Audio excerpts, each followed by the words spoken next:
Goari prentsaurreko honetara.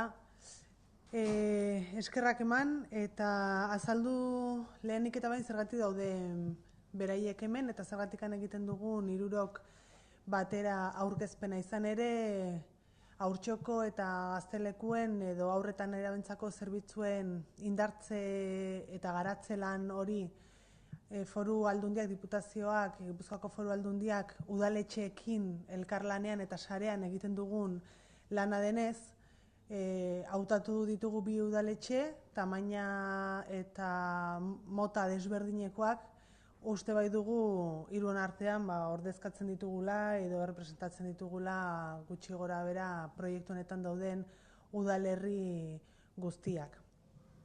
Esan bezala udalerriekin batera egiten dugun programa bat da, aurten izango da lehenengo aldia sarean gauden agente guztiok kanpaina berdina zabaltzen dugula herri guztietan zehar, haur eta nerabei eskaintzen zaizkion zerbitzuak ezagutzera emateko. Zergatik nahi ditugu garatu eta indartu zerbitzuak uste dugulako haurren eskubidea eta neraben gazten eskubidea dela espazio propioak izatea, ahalduntze espazioak behar dutela izan, espazio anitzak direlako, herritartasuna lantzen den espazioak direlako eta aisialdi mota desberdin bat eta ezitzailea eskaintzen zaielako. Kalitatezko zerbitzuetan egon gara lanean eta lanean egoten gara udalerriak eta baita diputazioa etengabe, helburu hauek bete ahal izateko. Decía en primer lugar que dar la bienvenida y agradecer a Martín y Izaskun que se sumen a esta presentación. Es un trabajo que hacemos conjuntamente todos los municipios de Guipúzcoa, lo hacemos en red y creemos que Martín Ibabe, como concejal de Juventud, entre otras cosas, pero hoy de Juventud del Ayuntamiento de San Sebastián, como municipio grande, Izaskun como también me imagino que hará miles de cosas. En un pueblo pequeño siempre hay que hacer mucho más de lo que del cargo específico, pero representa con fidelidad a todos los municipios pequeñitos que también los tenemos en cuenta en este proceso. El trabajo que hacemos conjuntamente todas las instituciones, los agentes locales y la Diputación consiste en desarrollar y en fortalecer los servicios haurtxokos y gaztelecus que se ofrecen a niños, niñas y adolescentes, porque creemos que es un derecho subjetivo de los niños y de las niñas el poder tener espacios propios, espacios donde poder crecer, espacios donde se empoderan, donde trabajan, donde se fomenta su participación y se les forma como ciudadanos y como ciudadanas activas, ciudadanas del presente, pero sobre todo también ciudadanía del futuro, y poder ejercer esos derechos subjetivos que les asiste.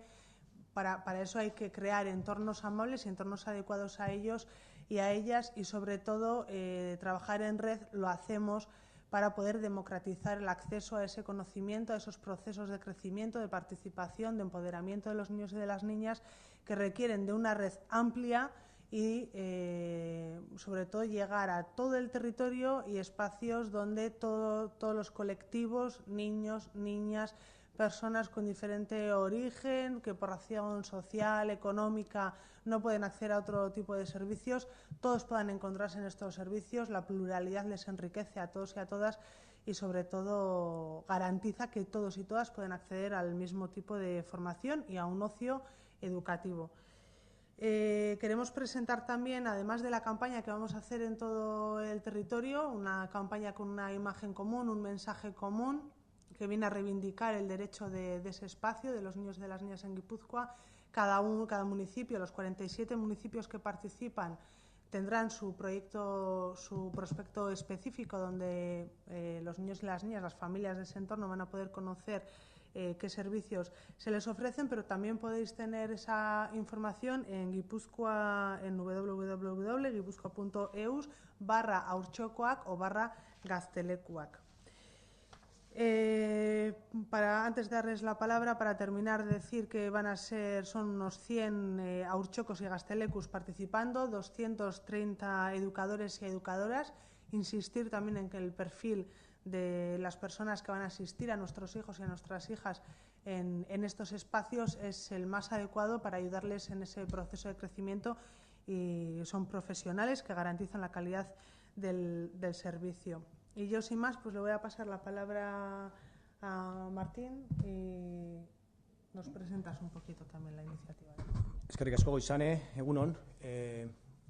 Habría que destacar muchas cuestiones en relación a lo que hoy se está presentando, pero por parte del Ayuntamiento de San Sebastián lo primero que me corresponde poner en valor, realmente en valor, es esta foto, ¿no? En la foto en la que un trabajo en red con el resto de municipios y con la propia Diputación nos va a permitir fortalecer un servicio público como es este, de una enorme trascendencia y al que desde el Ayuntamiento, desde luego, le damos una grandísima importancia.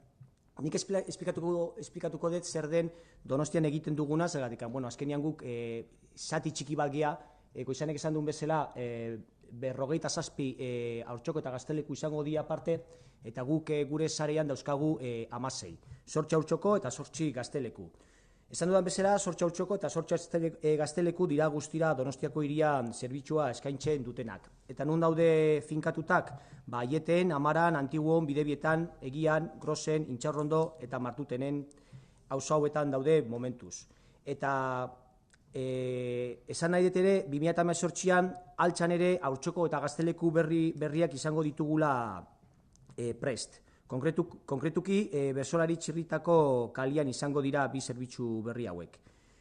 Donostiako haurtxokoak 5 eta 11 urte bitarteko haurrentzako zerbitzu publiko bat da, haur hezkuntzako 5. ikasturtetik hasita lehen hezkuntzako 5. maila arte, eta gaztelekuak berriz 12 eta 17 urte bitarteko nerabeentzat daude zuzendurik. Lehen hezkuntzako 6. mailetik aurrera.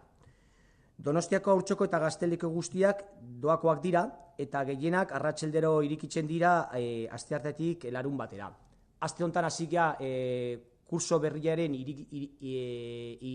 irikiera, gaur Antiguokoa irikiko da, ez gaur Aietekoa irikiko da, eta ja bihar martxan jarriko dugu Antiguokoa, eta ja denak prest egongo dira. Bi zerbitzuek hezkuntza ez formalean oinarrituriko proiektuak dira, ikastolatik kanpo, hasialdi hezitzailea eskaintzen dutenak. Jarduera ludikoen bitartez, jolasaren bitartez, ondo pasaz estea dute helburu. Zerbitzu guztietan hezitzaile profesionalak ditugu, Goizanek esan duen bezala, eta haien bitartez eta prestatzen dituzten jardueren bitartez, haurrak eta nerabeak protagonistak bilakatuko dituzte. Beraiek gustoko dituzten ekintzetan parte hartzea sustatuz. Lagunekin edo bertan ezagutuko duten jende berriarekin.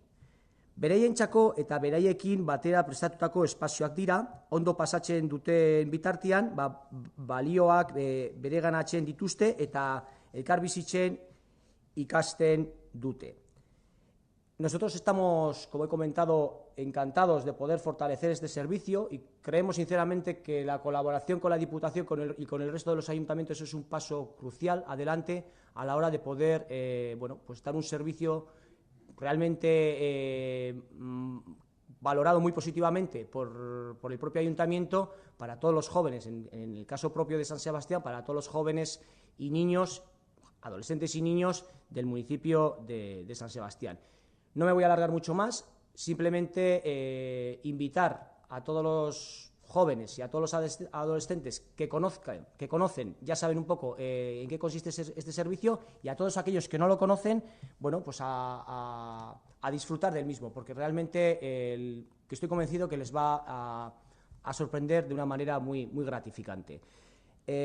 Goizanek esan duen bezala, folletu batzuk egin dugu elkarrekin, 15.352 gutun folletua dira, eta datorren egunetan etxera biraliko ditugu, gazteak eta nerabeak eta umiak jakin gainean eoteko, eta folletuaren barrenean informazio basikoa dator, nun daude kokatutak haurtxokoak eta gaztelekuak, zelbidea daukaten, ze ordutegia, eta hor dago informazio guztia. Nik berriro eta bukatzeko animatu guztiei, denei, parte hartzeko, eta seguro nago, gainera, aceptazio oso ona izango dutela, zergatik gaur egunean ere ja badaukata. Eskerrik asko, Martin. Herri txikietan suposatzen dut oso desberdinak izango direla zerbitzuak, ez dira herri ertain eta handietan bezala hain diferentziatuak edo desberdinak edadekiko eta auzoekiko, eta beraz benetan balio eman bartzaio herri txikietan egiten dezuten esfortzuari, azkenean baliabide gutxirekin auzotar guztia iristea ez delako erresa izango, eta horretarako Izaskune segurazki kontatu izango digu beraientzako nola berazten duen ere herriko bizitza. Oso ondo, ni Izaskunekoa naiz, Zegamako udaleko hezkuntza, kultura eta gazteria zinegotzia. Eta ni gure herrian eta oro har Gipuzkoako herri txikietan eskaintzen den zerbitzuaren nondik norakoak azalduko dizkizuet. Naiz eta Zegama herri txikia izan sarean barruan gaude, 2009an hasi ginen gaztematika barruan, eta bertan bai lurralde mailan eta bai toki mailan gainontzeko herriek bezala helburu berdinekin lan egiten jarraitzen dugu.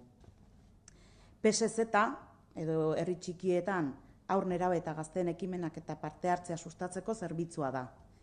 Sare barruan egonik gure xedea lurralde mailako sistema osoaren berbera litzateke.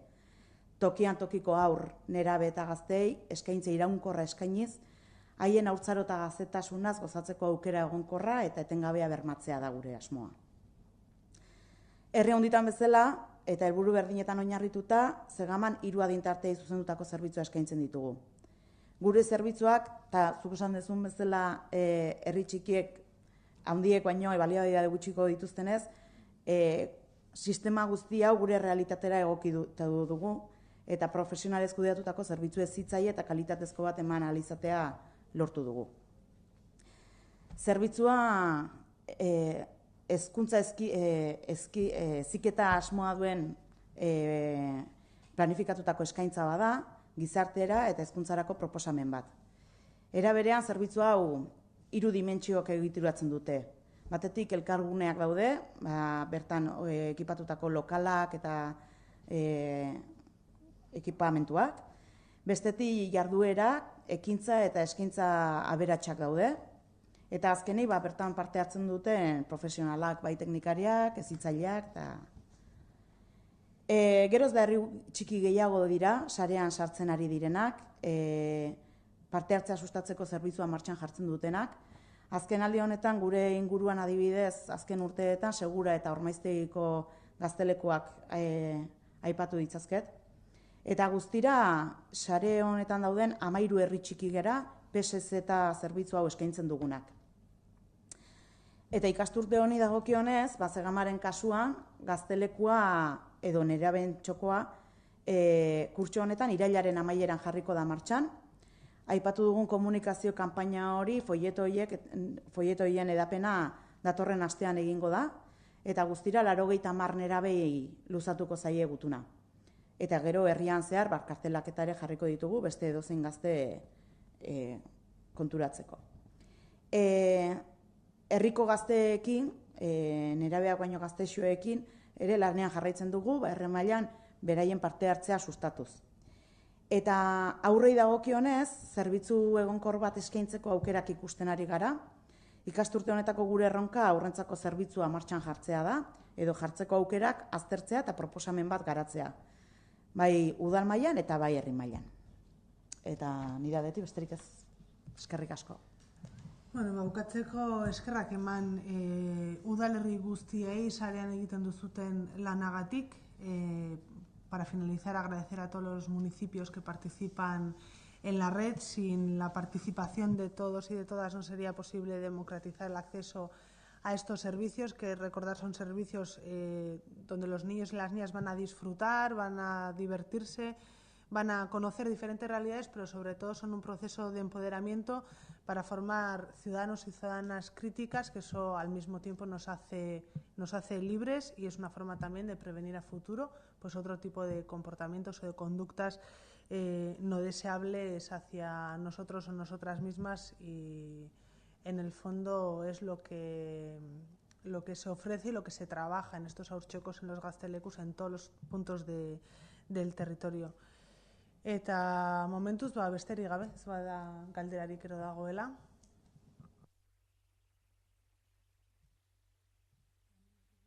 Ikusten duzutenez martxan jartzen ari direla dagoeneko udale haurtxoko eta gazteleku guztiak pixkanaka eta familiei behintzat ezagutzera gerturatzeko animatzea.